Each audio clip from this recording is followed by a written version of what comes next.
Donc ici, on va regarder toujours par rapport au même sujet de bac, comment est-ce qu'on construit directement un gabarit. Donc là, pour le coup, on a trois volets à faire.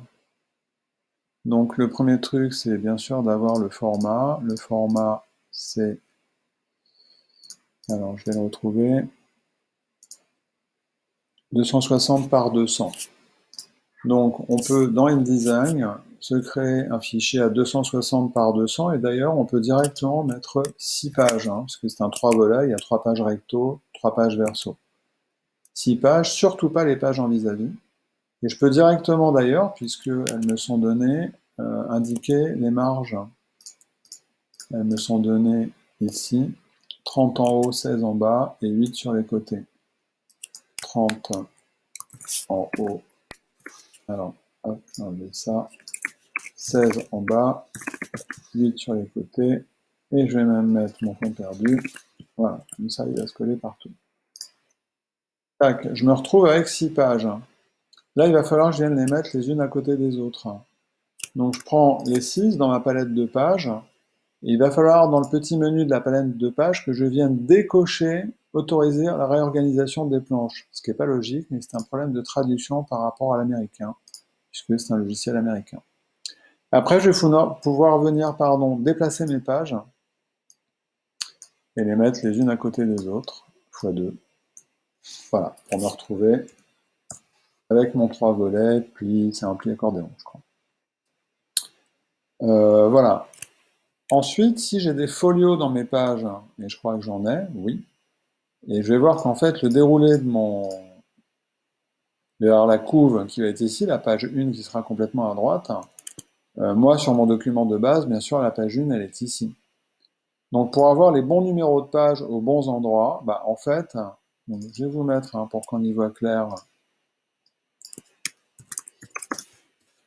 un folio. En gros, c'est juste pour qu'on voit, c'est un folio automatique, que je mets sur le gabarit, c'est juste pour qu'on voit qu'au fur et à mesure où je vais bouger le numéro de page, ça va bouger.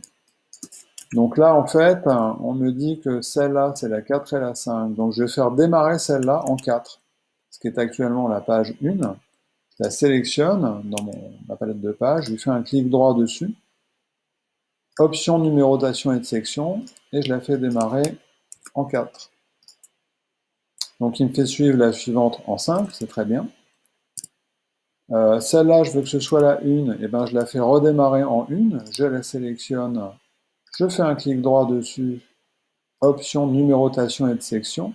En fait, ça permet de zapper la numérotation automatique et de faire reprendre ou démarrer le numéro que je souhaite. Donc ça va être la 1, la 2, la 3, et celle-là, je voudrais que ce soit la 6. Donc pareil, eh bien, non, oui.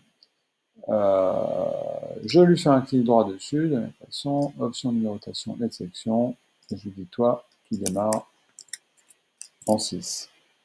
Voilà, et là j'ai bien tous mes bons folios. Si j'ai besoin d'un foliotage automatique sur mon 3 volets, les numéros seront bons.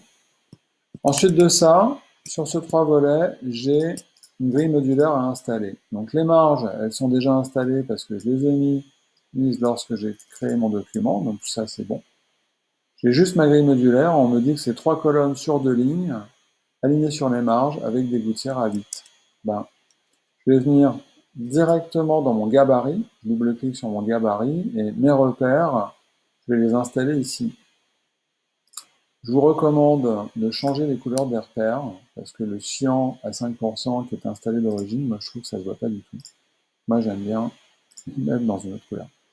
Et là je vais passer par la commande page, créer des repères. Donc on m'a dit qu'il y avait 2 rangées x 3 colonnes, avec des gouttières à 8, alignées aux marges. OK. Et là, si je retourne dans mes pages, tous mes modules sont créés, toute ma mise en page modulaire est créée.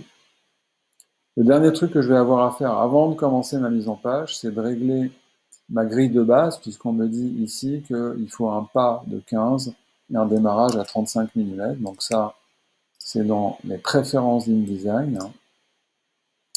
Je la fais démarrer à 35 et je règle le pas à 15. OK. Voilà.